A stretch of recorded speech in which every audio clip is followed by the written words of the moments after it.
Amados hermanos y hermanas, Dios les bendiga. Les saludamos en el nombre de Jesús. Este que les habla es Alberto Díaz, pastor de la Primera Iglesia Bautista de Caguas, y en esta ocasión nos congregamos virtualmente para el espacio del estudio bíblico.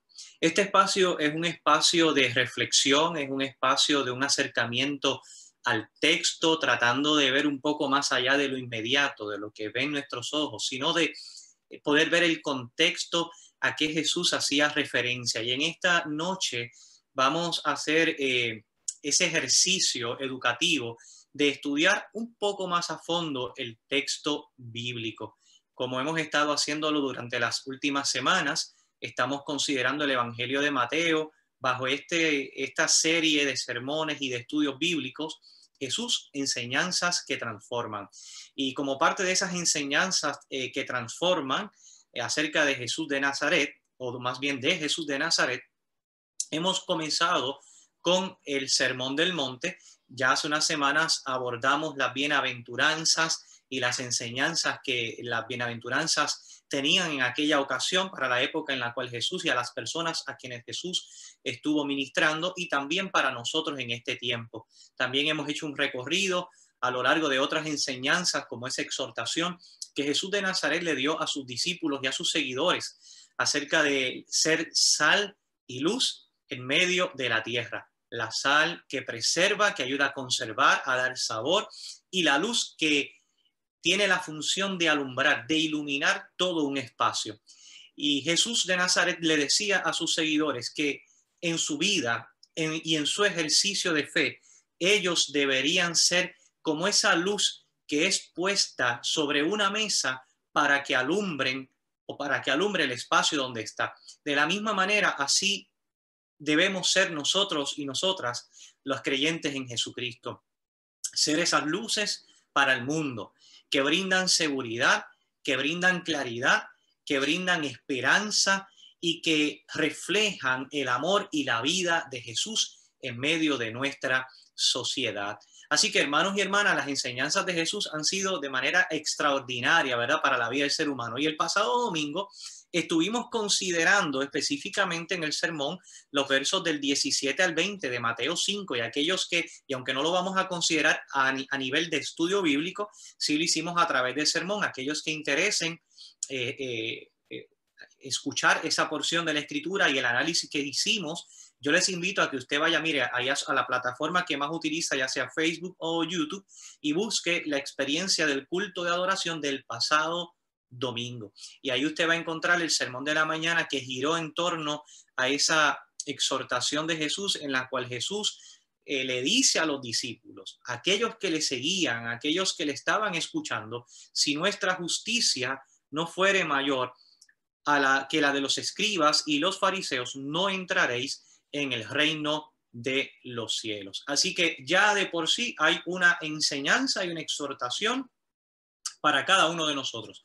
Nuestra justicia, nuestra práctica, nuestra vida misma tiene que ser mayor en el ejercicio de la fe a la de los escribas, que con el cumplimiento de ciertos ritos ya sentían que habían cumplido con Dios, olvidándose de su responsabilidad comunitaria, de la responsabilidad social, de la responsabilidad personal, familiar, y con otros y otras a quienes Dios también había puesto a su lado. Así que si usted quiere saber un poco más de eso, haga referencia al pasado sermón del domingo. Y damos la bienvenida a todos los que se están conectando a través de Facebook, a través de YouTube, a través de Audio Iglesia.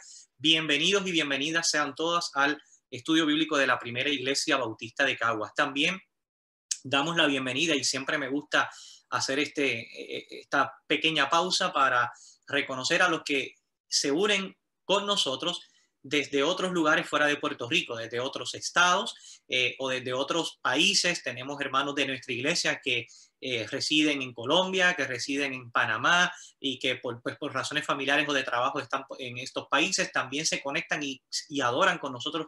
Bienvenidos también ustedes. Aquellos que están en los Estados Unidos, allá en los estados, también sean bienvenidos a esta experiencia de estudio bíblico. A los que nos acompañan de otras comunidades de fe, de otras iglesias e iglesias hermanas, también les saludamos y por supuesto a nuestros hermanos y hermanas de nuestra ciudad criolla de Caguas. Así que sean todos bienvenidos. Tengamos una palabra de oración antes de continuar con la experiencia de esta noche.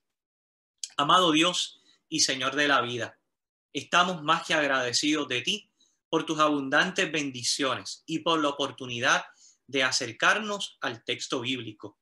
Permite que la experiencia de hoy sea de bendición, de edificación y crecimiento a la vida de cada uno de los que estamos conectados. Y que tu palabra y que tu Espíritu Santo, Señor, permita que tu palabra se haga real, viva en nuestras vidas, de manera que podamos ser hacedores de ella y no solo oidores de ella. Permite que nuestra justicia sea mayor a la de los escribas y fariseos, como decíamos el domingo, que nuestra justicia se parezca a la justicia que tú, Señor, nos has modelado, nos has enseñado en Cristo Jesús. Amén. Amén. Bien, en esta noche estaremos compartiendo el texto Mateo 5 y vamos a comenzar en el versículo 21. Y si usted tiene su Biblia, esperamos que tenga Biblia en mano, que tenga Biblia abierta y esté listo y lista para compartir algunas de las porciones que vamos a trabajar. Pero antes de ir directamente al texto bíblico, quisiera hacer esta nota. Parte del Sermón del Monte o gran parte del Sermón del Monte son enseñanzas éticas de Jesús de Nazaret. Y como parte de estas enseñanzas, Jesús hace unos contrastes que lo veremos ya en breve en la presentación en relación a lo que la ley establecía, y no solo lo que la ley establecía, hermanos y hermanas, sino lo que la interpretación oficial de los grupos religiosos como los fariseos, como los saduceos y otros, donde daban una cierta interpretación a la ley y cómo Jesús la veía a la luz de la justicia divina y a la realidad del lugar en el cual Jesús ejercía su ministerio. Recuerde que Jesús nos había dicho que el reino de los cielos se había acercado, pero ¿a dónde se acercó ese reino de los cielos? Ese reino se acercó a la humanidad, a los seres humanos, para que en medio de esa realidad del mundo, de los seres humanos, entonces pudiéramos nosotros ser partícipes de esa justicia y de esas experiencias de vida. Ahora sí les invito a que podamos acercarnos a la presentación de la noche de hoy. Si me permiten por aquí compartir la pantalla con ustedes rapidito, estaremos compartiéndola. Ya estamos casi en el proceso. Ok. Y vamos a comenzar con el versículo 21 hasta donde nos dé el tiempo en la noche de hoy. ¿Está bien? Si tenemos que continuar con el tema la próxima semana, así lo haremos como lo hemos estado acostumbrando, de manera que no tengamos que vernos tan ajorados en el proceso de compartir el estudio, de análisis y de reflexión, sobre todo el proceso de reflexión, que es tan importante para la vida cristiana. Esta sección del monte consiste de dos partes. La declaración de la relación de Jesús con la ley y los profetas y su implicación en la comunidad cristiana. Un poco le decía lo que decía la ley, lo que era la interpretación aceptada, lo que se creía a nivel religioso. Si nosotros quizás lo contextualizáramos en este tiempo, estuviéramos diciendo lo que la iglesia acepta o lo que la iglesia promueve o lo que la iglesia afirma. Pero un poco, 2000 años atrás era lo que los religiosos, principalmente los fariseos, aceptaban o afirmaban acerca de la ley. Y Jesús lo que hace es una implicación de cómo esa ley realmente tiene una implicación en la vida del ser humano. Con ejemplos concretos llamados antítesis, son contrastes entre la enseñanza tradicional y la enseñanza de Jesús de Nazaret. Es por eso que vamos a encontrar en muchas ocasiones en los evangelios a Jesús diciendo: oísteis que fue dicho, mas yo os digo. O hace una referencia a la ley y él hace una nueva interpretación a lo que había sido interpretado de la ley. Esta última cumplía con el verdadero sentido de la ley. Y cuando digo esta última, es la interpretación que Jesús da.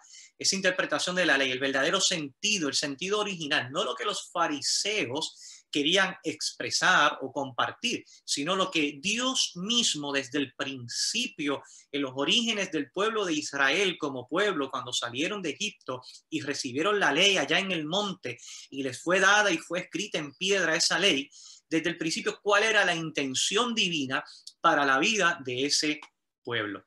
Así que Jesús cumplía con el verdadero sentido de la ley, el mensaje de los profetas del Antiguo Testamento, que fueron profetas, gente que miraba la injusticia. Y es interesante hablar algo de los profetas, porque muchas veces vemos en el contexto de los profetas del Antiguo Testamento, profetas que se dirigían hacia reyes y denunciaban y se dirigían hacia sacerdotes, hacia la clase religiosa y denunciaban las injusticias. Sin embargo, a veces cuando miramos el texto bíblico pensamos que los profetas les estaban hablando a gente que eran ignorantes de la vida de Dios o que eran ignorantes de la ley, ignoraban la ley de Dios. De ninguna manera, hermanos y hermanas, en su inmensa mayoría, los profetas se dirigían a sacerdotes, a reyes, a personas de poder político para denunciar las injusticias y los pecados que ellos cometían bajo el conocimiento de la ley de Dios. Por supuesto, también hicieron referencia a las injusticias del pueblo a nivel colectivo.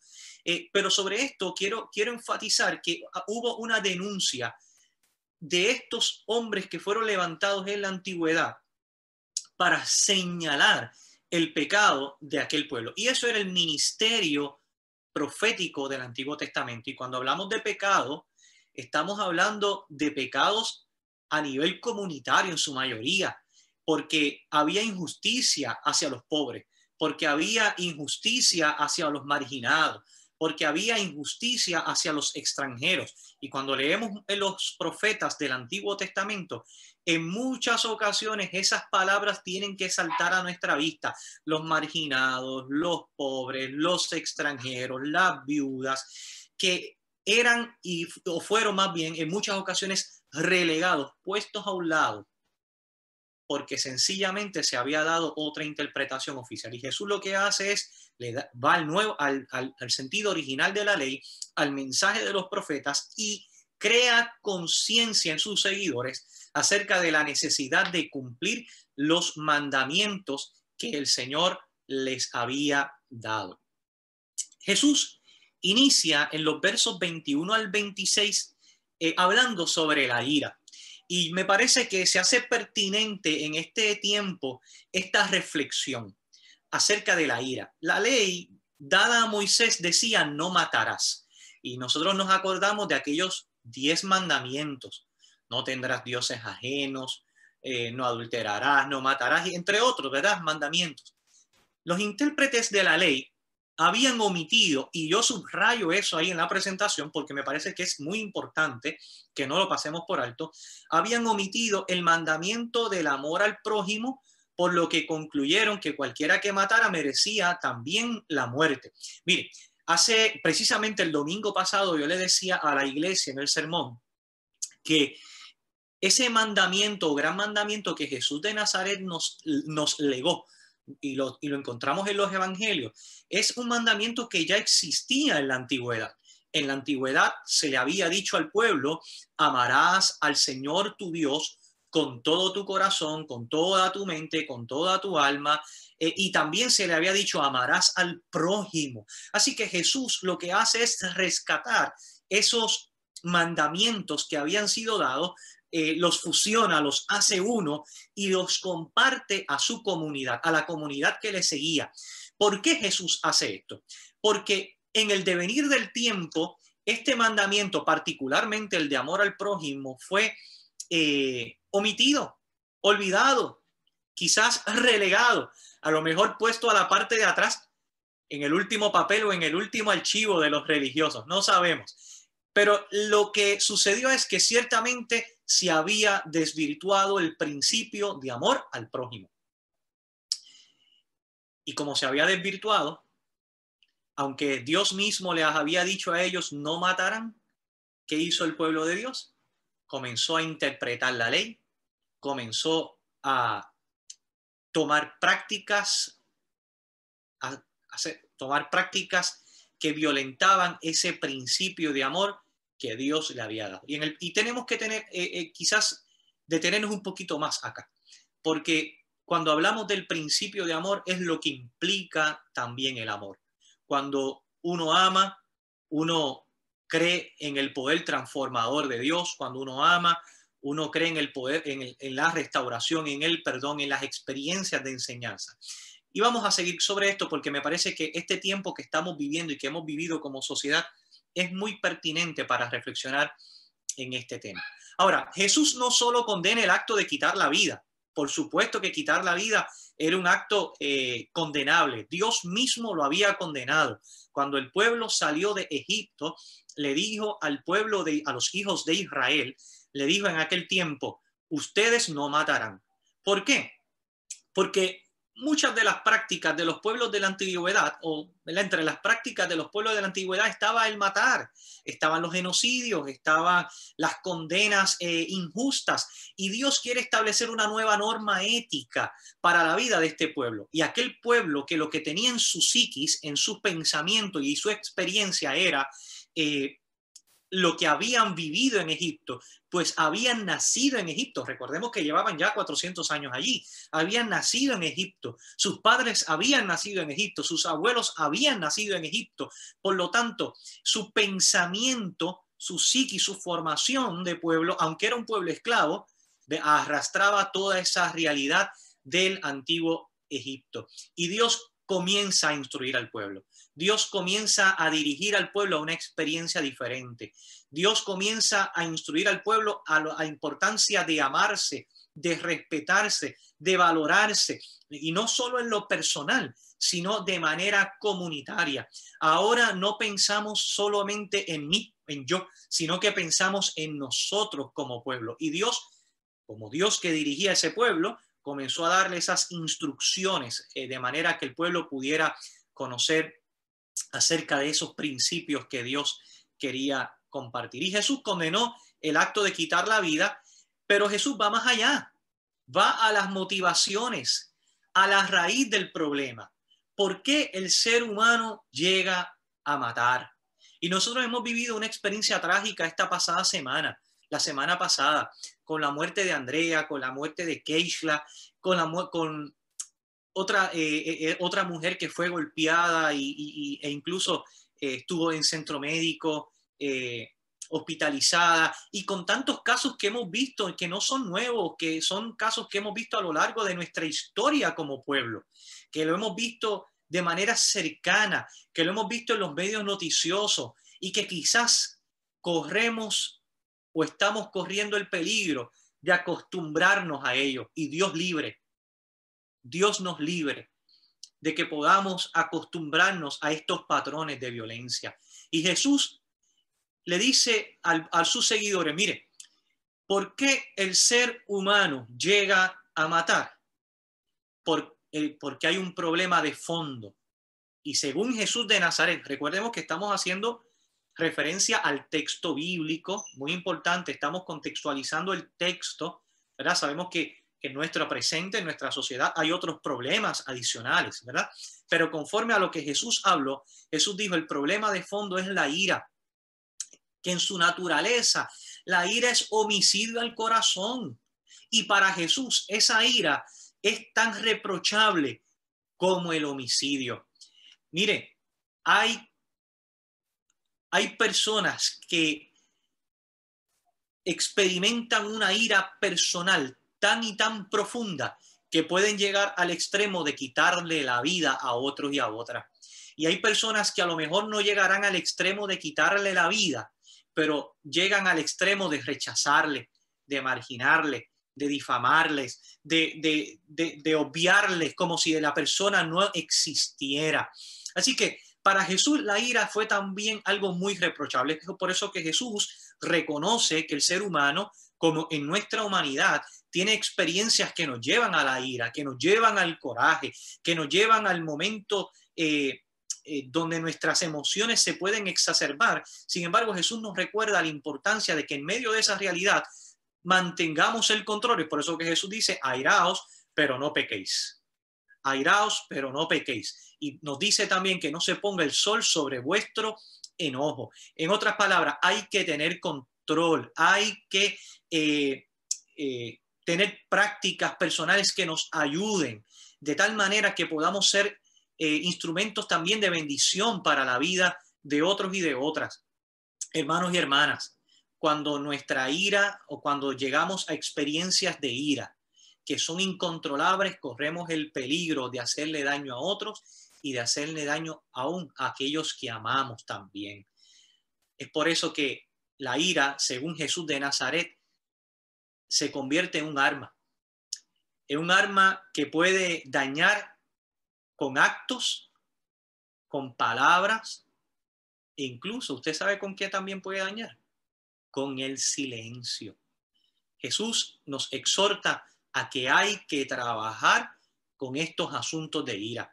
En otras palabras, o en palabras más sencillas, hay que trabajar con nuestro carácter. Hay que trabajar con aquellas cosas que muchas veces se nos van de control y que podemos pensar que nosotros tenemos control sobre de ellas y realmente no. Hay que trabajar también con aquellos patrones que nos han sido enseñados, con aquellos modelos que nos han sido mal enseñados y que lamentablemente redundan en lastimar la vida de otros o la nuestra también, en lo que estamos viendo. Hay que trabajar con eso. Miren, en el verso 24, 23 y 24, Jesús hace una exhortación y aquí Jesús es muy personal. Jesús aquí, aunque estaba hablando a una multitud, va al corazón de la gente, porque la gente a quien Jesús hablaba era principalmente judía. Eran gente que muchos de ellos cumplían con los ritos de la ley, iban al templo, hacían el sacrificio de sus palomitas, de lo que podían llevar, llevaban sus ofrendas al templo. Es por eso que vemos a Jesús en un momento dado hablando sobre aquella viuda que dio la última blanca, lo que tenía, porque la gente que le escuchaba era gente entregada.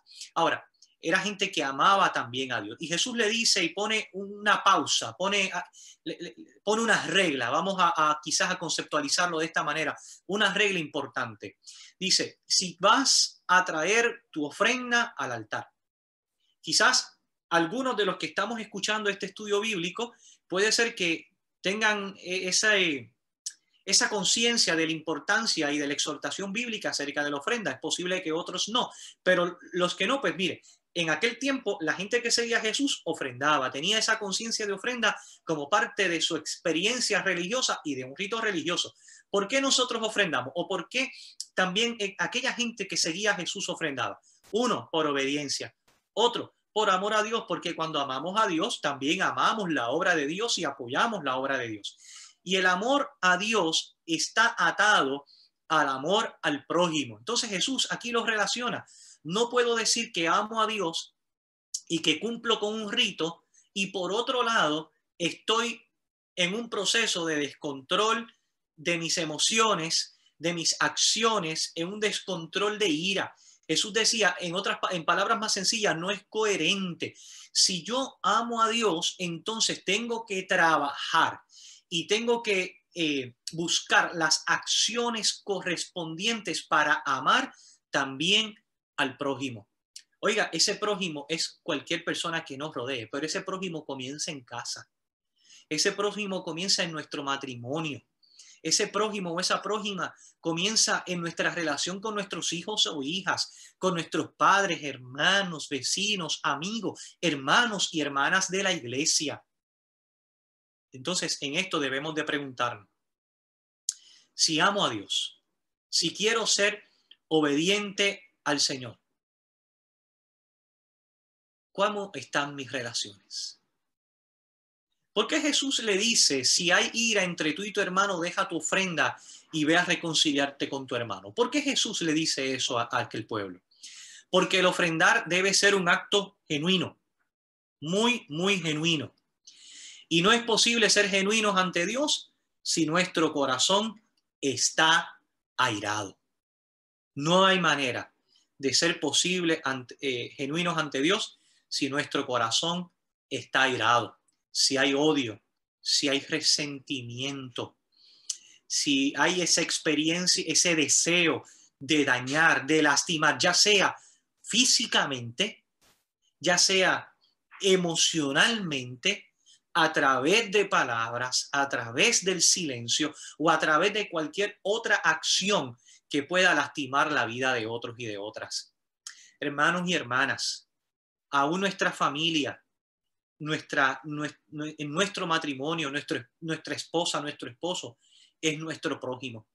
Y si nosotros afirmamos amar a Dios y ser obedientes a su palabra y a lo que Él nos ha dicho, entonces tenemos que evaluar y reconsiderar la forma, la manera, las acciones hacia las cuales nos acercamos a aquellas personas que están a nuestro alrededor.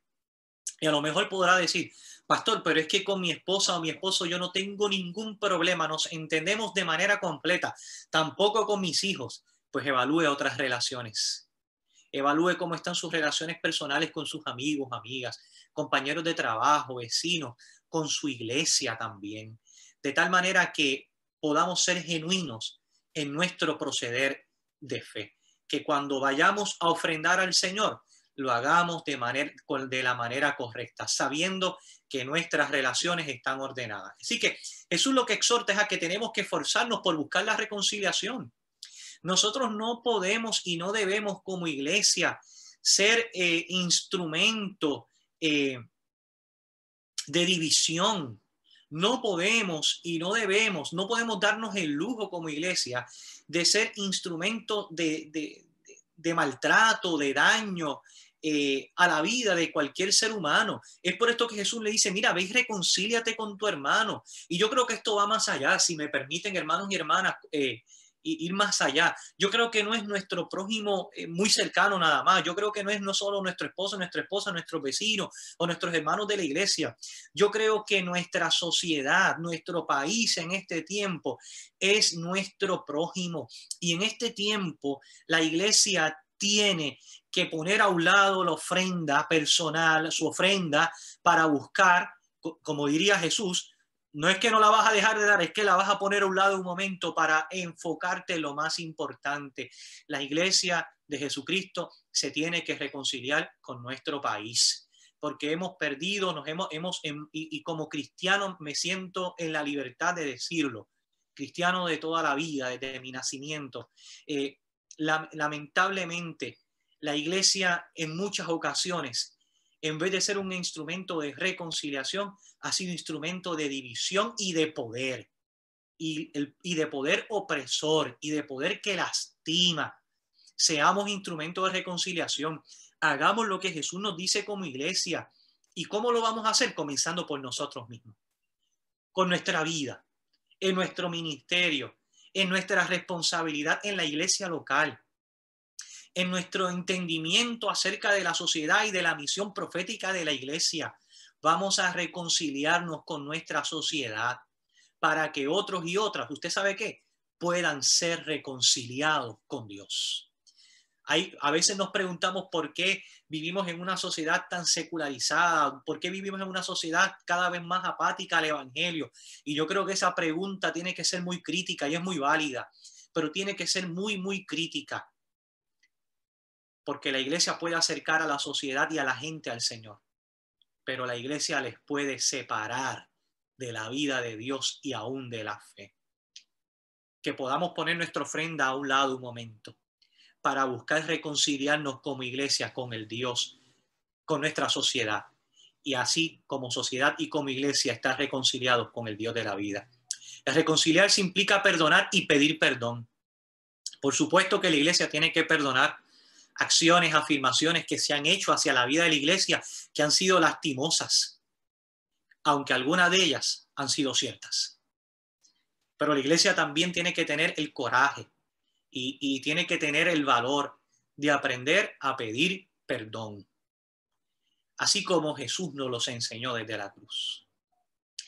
Y yo creo que de alguna forma u otra nosotros tenemos que también pedir perdón, porque en momentos determinados, en vez de ser agentes sanadores, hemos sido agentes que enferman y que dividen en la sociedad. Que Dios nos ayude cada día, hermanos y hermanas, a ser instrumento de sanidad y de vida. El reconciliarse implica perdonar y pedir perdón, sanar nuestro interior, soltar de lo que nos soltar aquello que nos ata. Eso es la prioridad. Hermanos y hermanas, usted sabe qué, que usted y yo debemos de ser sanadores. Debemos de ser sanadores, pero sanadores que estén listos y preparados para ayudar a otros y a otras también a sanar. Los versos 25 al 26 de este pasaje que estamos considerando nos dicen lo siguiente: ponte de acuerdo con tu adversario pronto, ponte de acuerdo con tu adversario pronto, entre tanto que estás con él en el camino, no sea que el adversario te entregue al juez y el juez al alguacil y seas echado en la cárcel. De cierto te digo que no saldrás de allí hasta que pagues el último cuadrante. Estas palabras tienen un sentido más profundo. La ira que guardamos hacia nuestro hermano será testigo en nuestra contra en el día del juicio. Es posible, hoy hay gente, pues claro está, que sus acciones le llevaron a quitarle la vida a otras, a otros, y hoy sus acciones le señalan.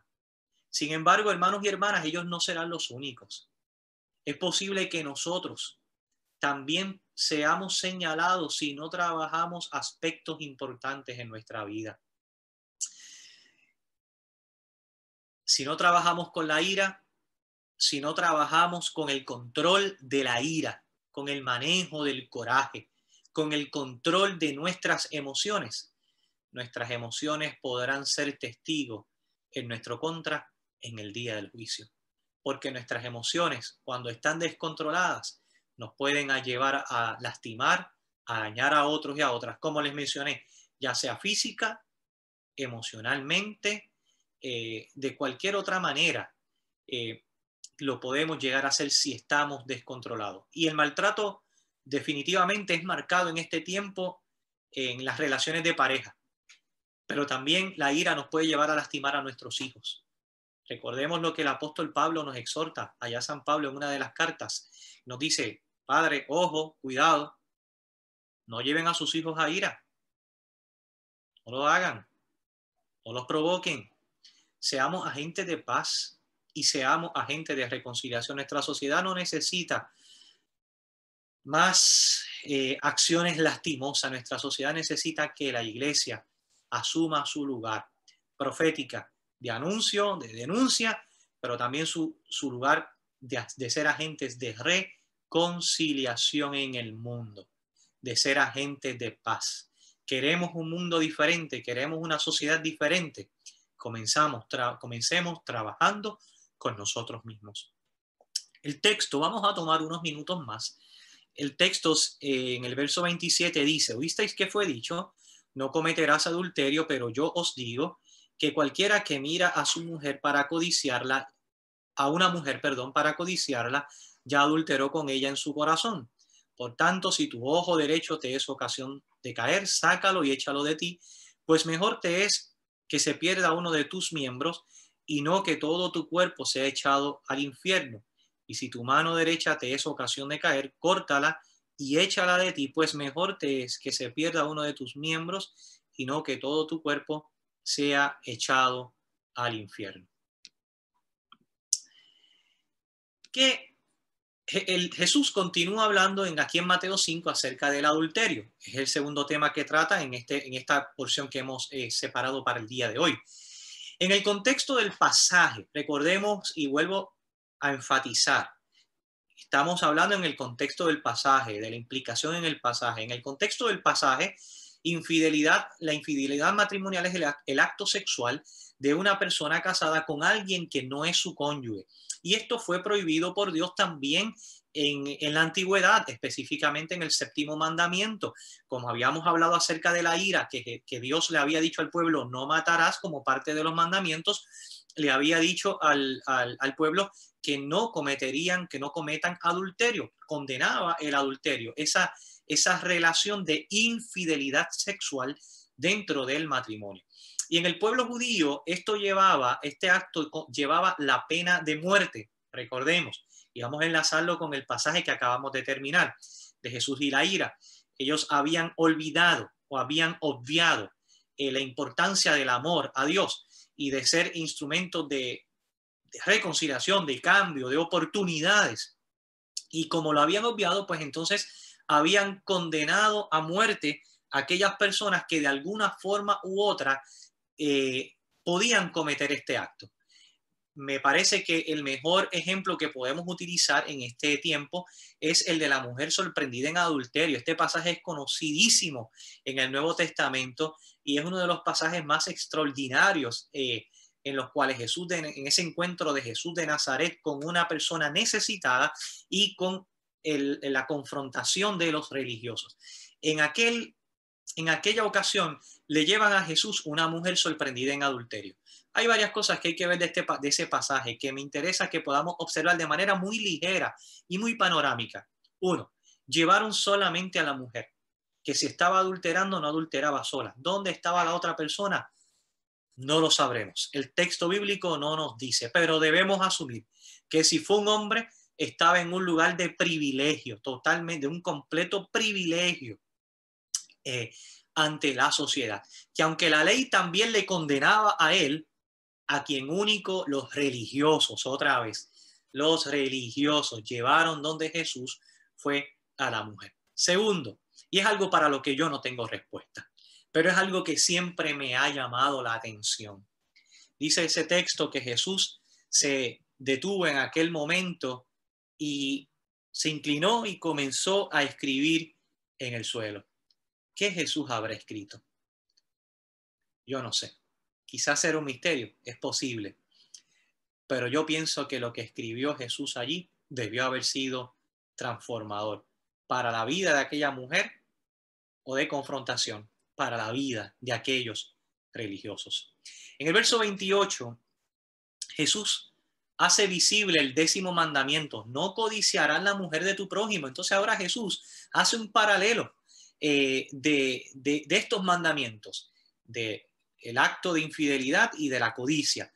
No codiciarás la mujer de tu prójimo. Y la codicia es el deseo de poseer o disfrutar cosas materiales sin prestar atención a las leyes de Dios o de los seres humanos.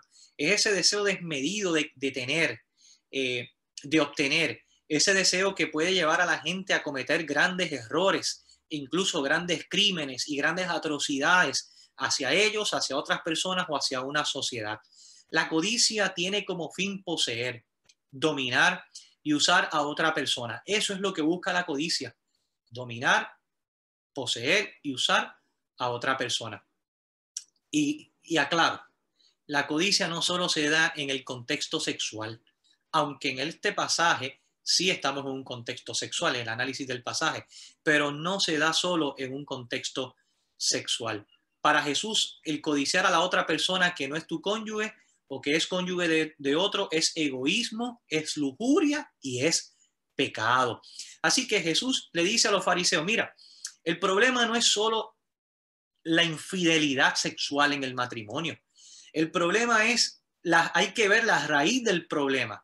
Es que muchas veces damos espacio a la codicia, damos espacio a ese mirar dos veces, damos espacio a esas imágenes en nuestro pensamiento, damos espacios a conversaciones que nunca se debieron haber dado, o damos espacio a acercamientos que nunca se debieron haber permitido. Y Jesús, con este acercamiento, le está diciendo a aquellas personas que le escuchaban: una cosa nos lleva a la otra. Si permitimos que la codicia forme parte de nuestras emociones, de nuestro corazón, de nuestro ser, entonces el paso a la infidelidad será muy, muy pequeño. Versos 29 y 30, que son los últimos versos de este pasaje, Jesús les dice que si su ojo es ocasión de caer, o alguno de tus miembros, sácalo de ti para que no te pierdas. Y ¿verdad? Aquello que representa las ocasiones de tropiezo, la tentación de hacer lo malo, las seducciones engañosas. A eso hace referencia Jesús con los ojos o con la mano.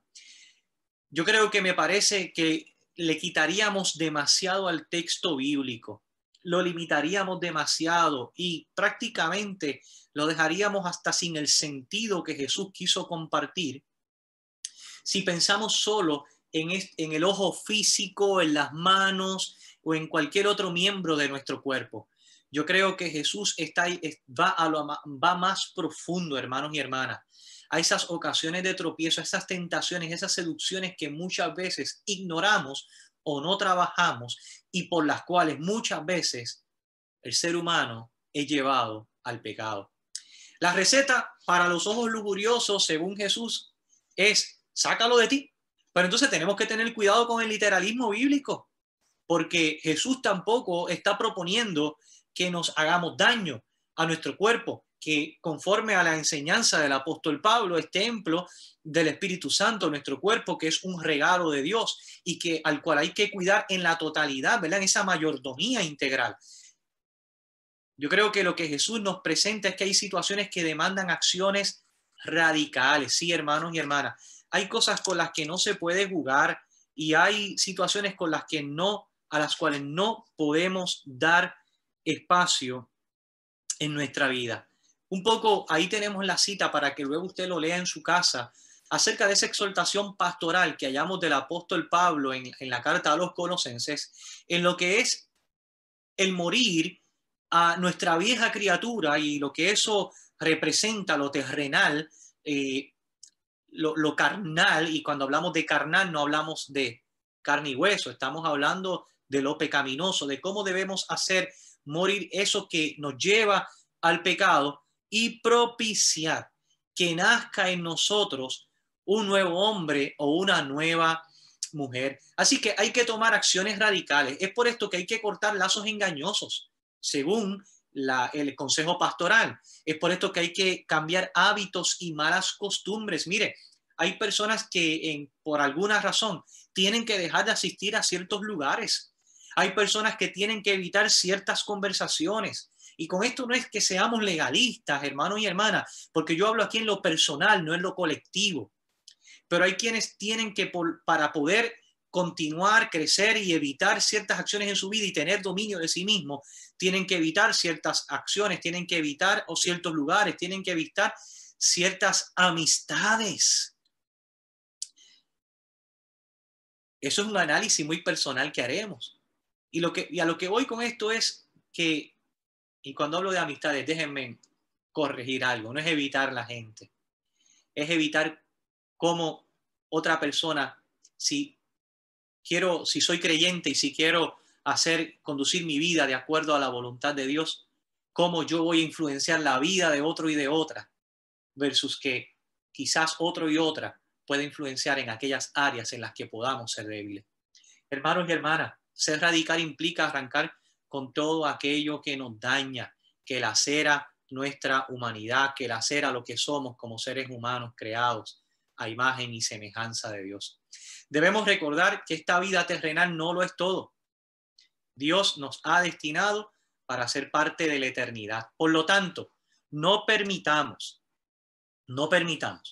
que nada destruya este propósito.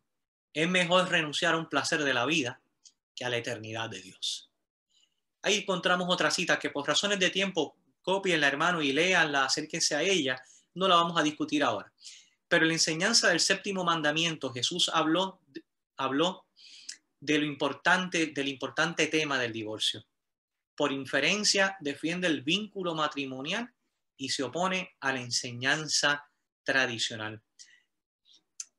Este tema del divorcio es un tema que a la luz, ¿verdad?, de nuestra sociedad actual puede ser complicado, puede ser complejo, y a la luz también posiblemente de nuestras tradiciones familiares, de nuestras tradiciones de fe. Sin embargo, me gustaría que fuéramos brevemente sobre este tema del divorcio, que entonces tomaremos hoy la tercera enseñanza de hoy, en la cual Jesús dijo, también fue dicho, cualquiera que repudia a su mujer, dele carta de divorcio. Pero yo os digo que el que repudia a su mujer, a no ser por causa de fornicación, hace que ella adultere, y el que se casa con la repudiada comete adulterio. El divorcio en la antigüedad, y recordamos por tercera vez que estamos hablando de acuerdo al contexto del pasaje bíblico. En nuestra sociedad actual hay otras realidades. Vamos a circunscribirnos al contexto del pasaje bíblico, aunque vamos a reflexionar según a nuestro contexto. ¿Está bien, hermano? Eso es bien importante. El divorcio había sido una práctica común en los pueblos de la antigüedad y también en Israel, pero había ciertas formas o había ciertas normas. Un sacerdote, una de ellas, un sacerdote no podía casarse con una mujer repudiada. Un hombre, ¿verdad? Estas no eran las únicas normas, estoy dando algunos ejemplos de las normas. Un hombre que mintiera acerca de la virginidad de su mujer no podía repudiarla. Si un hombre estaba íntimamente con una mujer virgen que no fuera su esposa, entonces este hombre tenía que asumir responsabilidad sobre de ella y casarse con ella. Así que había ciertas normas sociales con relación al matrimonio y al divorcio. Y había dos escuelas rabínicas con dos interpretaciones. La primera afirmaba que un hombre podía repudiar a su esposa hasta, mire, por cualquier cosa, o hasta por un plato mal hecho, o por algo que le disgustó, por cualquier cosa. Privilegiaba al hombre sobre esa mujer para tener cualquier razón para darle carta de divorcio. La segunda escuela era una escuela un poco más, digamos, restrictiva, y esta escuela daba como única cláusula o espacio o razón para divorcio el acto de la infidelidad. Y la intención de la ley era que el matrimonio fuera un pacto para toda la vida. Y de hecho, déjenme aclarar algo. A no ser por infidelidad de la esposa, porque aún así la ley privilegiaba al hombre. Privilegiaba al hombre. Y quien tenía ese peso de privilegio de poder solicitar, dar una carta de divorcio, era el hombre en el contexto bíblico. Así que estas eran las dos interpretaciones que había. Había unos grupos que afirmaban que la persona la pareja se podía divorciar por cualquier razón, y otro que era bastante restrictivo y solamente le daba como causa la infidelidad. A pesar de esa intención, Jesús hace una excepción que ha sido motivo de discusión en el cristianismo. En nuestras tradiciones, hay tradiciones de fe que el divorcio es bastante restrictivo, ¿verdad? Y otras pues tienen un entendimiento diferente. Algunos han favorecido el divorcio en casos de inmoralidad y otros incluso han rechazado el divorcio completamente. La realidad, hermanos y hermanas, o quizás parte de ese proceso de reflexión, es que a la luz de nuestra sociedad actual, el tema del divorcio es un tema complejo.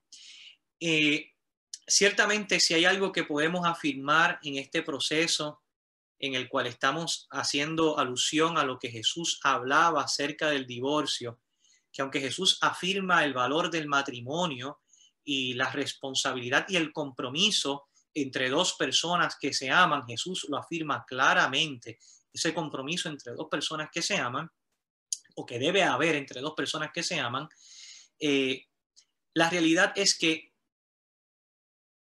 Jesús también está dignificando y está cuidando de aquellas mujeres, a mi juicio y quizás a mi forma de ver, en que la antigüedad las ponía en un lugar inferior y las ponía a expensa de que el hombre por cualquier razón pudiera llevarla al divorcio.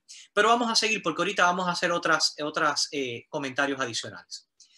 La frase "el que se casa con la repudiada" hay que entenderla correctamente.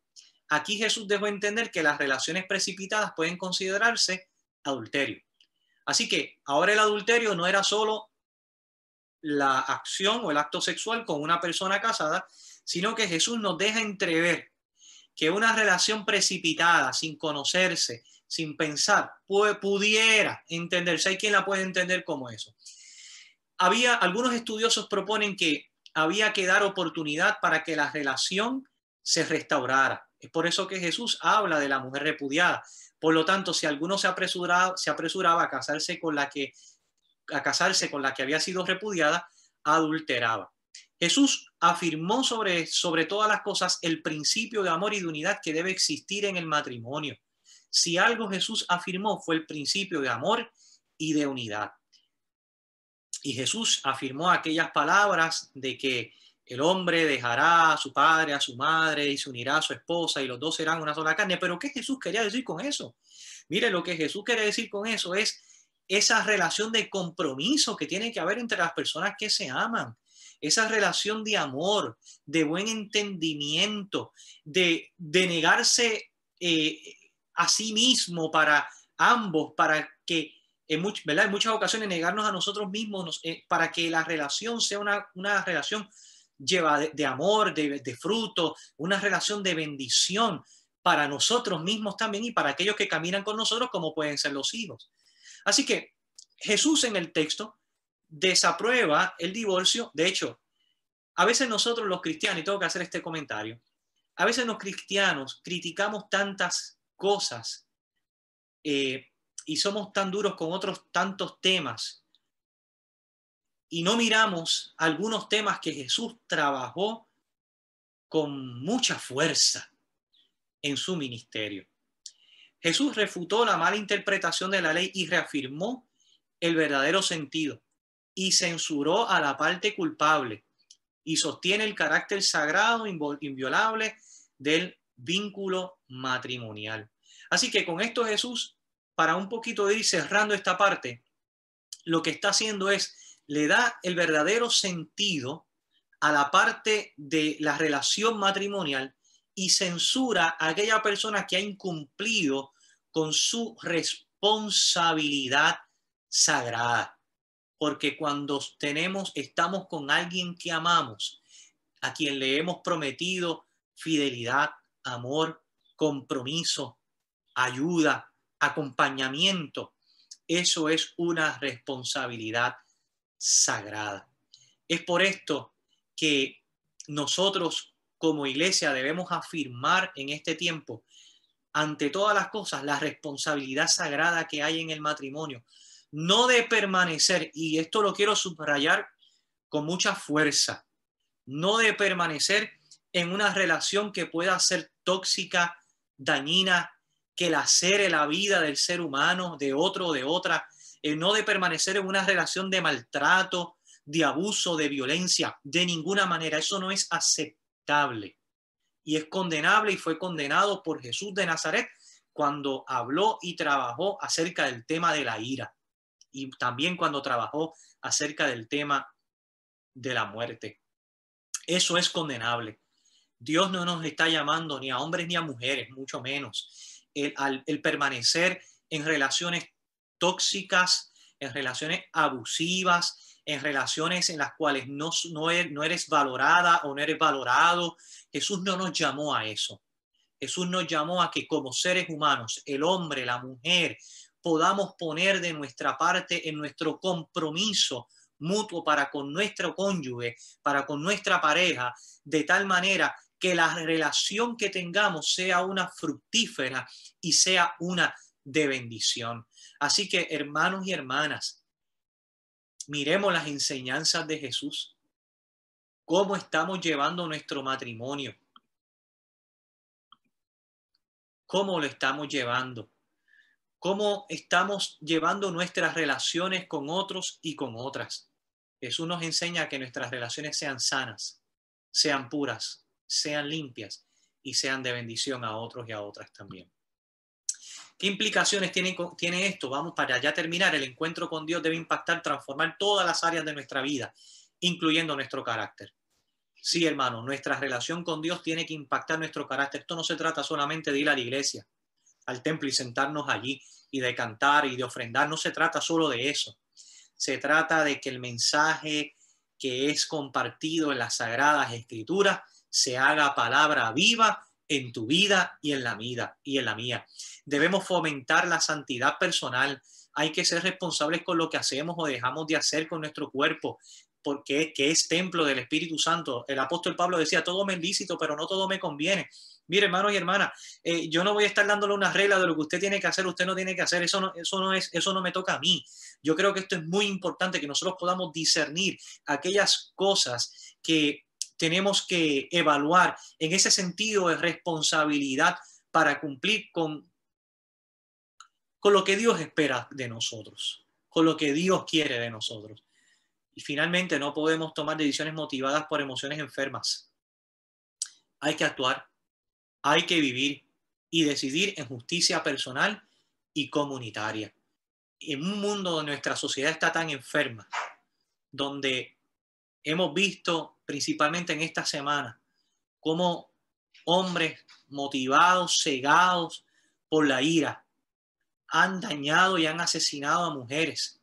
Y por supuesto que lo vemos en otras esferas, en padres a niños y madres a niños o a niñas también, en la violencia hacia nuestros ancianos y ancianas, en tantas cosas. Claro que sí, pero en esta no podemos invisibilizar lo que ha sucedido en estos pasados días y lo que viene sucediendo en estos pasados años también.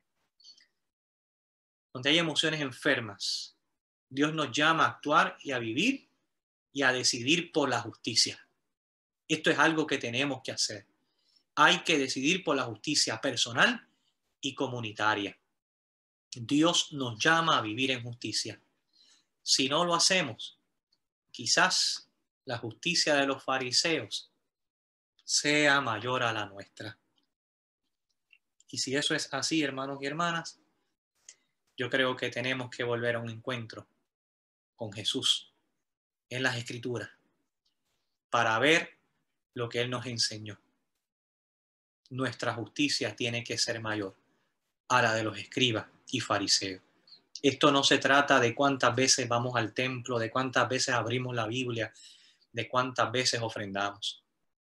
Esto se trata de cómo amamos a Dios, amando al otro y a la otra, sea nuestro esposo o esposa, nuestros hijos e hijas, sean nuestros hermanos de la iglesia, o sea, la sociedad de la cual somos parte. Que el Señor nos ayude a reflexionar en esta responsabilidad. Oremos. Lo que, Señor, en esta noche, lo que has puesto en nuestro corazón, hemos compartido con esta audiencia, confiando que la misma será de bendición. Gracias por tu palabra, porque ella siempre trae vida y refrigerio y siempre nos muestra tu voluntad. Ayúdanos a vivir en tu voluntad, en Cristo Jesús. Amén. Amén. Les recordamos a los hermanos y hermanas de la iglesia que este próximo domingo nos estaremos congregando a las 10 de la mañana en la cancha de nuestro colegio, el Colegio Bautista de Caguas. Y no podemos terminar este estudio bíblico sin una vez más felicitar a todo el personal del colegio en esta su semana educativa, los estudiantes que son la razón de ser de nuestro colegio, los maestros y maestras que son un equipo de trabajo extraordinario que día tras día se esfuerza por compartir la enseñanza con sus estudiantes, el personal administrativo, miren, las personas de contabilidad, de registro, la secretaria, el personal administrativo, nuestra directora ejecutiva, gente de excelencia. Damos gracias a Dios por ellos y ellas también, y por supuesto por el resto del personal de planta física, de mantenimiento. Da gusto ir al colegio, cuando vamos al colegio y los vemos allí tan, ¿verdad? Muy bonita. Y a nuestro compañero pastor capellán, el pastor del colegio, el reverendo José de Torres, que hace una labor pastoral extraordinaria en medio de nuestro colegio. A toda nuestra comunidad escolar, gracias por su esfuerzo y gracias por ser de bendición a esta amada institución. Así que les esperamos mañana sábado. Tenemos la clase de los niños y las niñas, así que invitamos a los padres y madres que las puedan compartir con ellos, y el domingo a las 10 de la mañana nos vemos en la cancha del colegio. Que el Señor les bendiga, que el Señor les guarde, la paz del Señor para con todos y todas, y felicidades adelantadas en el Día de las Madres a todas las madres de nuestra iglesia que nos están viendo. La paz del Señor sea con cada uno de ustedes.